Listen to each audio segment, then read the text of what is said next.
ধন্যবাদ এই সুযোগ দেওয়ার জন্য। আমি ন্যাশনাল খ্রিস্টিয়ান ফেলোশিপ অফ বাংলাদেশের জেনারেল সেক্রেটারি মার্থা দাস।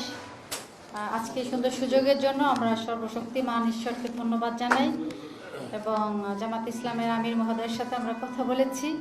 উনি যে আশ্বাসগুলো দিয়েছেন সেটাই আমি একটু আরবার রিপিট করতে চাই।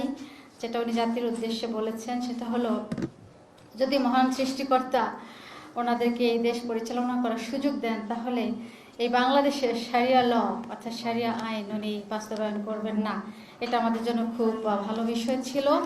এবং যারা আমাদেরকে নিজেদেরকে মনে করি যে আমরা এই দেশে সংখ্যালঘু, উনি বলেছেন সংখ্যালঘু হিসেবে যেন আমরা নিজেদেরকে পরিচিত না হই, বরং আমরা যারা ছোট সম্প্রদায়ের অর্থাৎ লোক কম তাদেরকে উনি বলেছেন যেন সন্তানের মতো করে তিনি আমাদেরকে আগলে রাখবেন।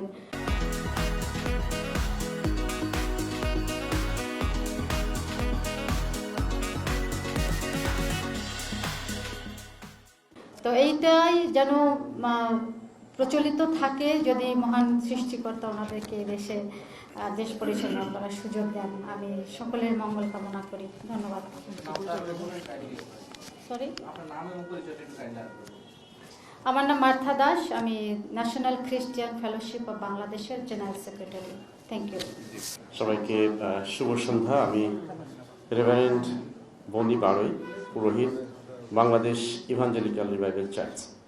আমরা আজকে এখানে এসেছিলাম এদেশের নাগরিক হিসাবে। আমি খ্রিস্টান ধর্মাবলম্বী, তবুও শ্রদ্ধা আমিরের কাছে জানতে চেয়েছি নির্বাচন পরবর্তী সময় আমাদের স্বাধীনতা, আমাদের ধর্ম, সমস্ত বিষয়।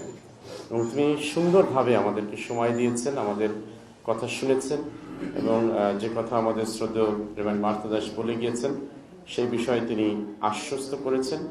এবং তিনি বলেছেন যে একটি বাগানে যেমন সমস্ত ফুল না থাকলে সৌন্দর্য হয় না, ঠিক একইভাবে একই দেশে সব ধর্মের নাগরিক না থাকলেও ভালো হয় না। আমরা সত্যি কৃতজ্ঞ এবং এখানে আসার মেইন উদ্দেশ্য যে দেশের খ্রিস্টিয়ান নাগরিক হিসাবে আমরা আসলে শান্তিপূর্ণ দেশ চাই, শান্তিপূর্ণ দেশে আমরা বসবাস করতে চাই।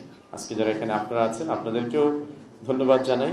আপনারা আমাদের এই কথাটিকেই সকলের কাছে তুলে ধরবেন যে আমরা শান্তিতে থাকতে চাই, শান্তিতে আছি, শান্তিতেই থাকবো। ধন্যবাদ।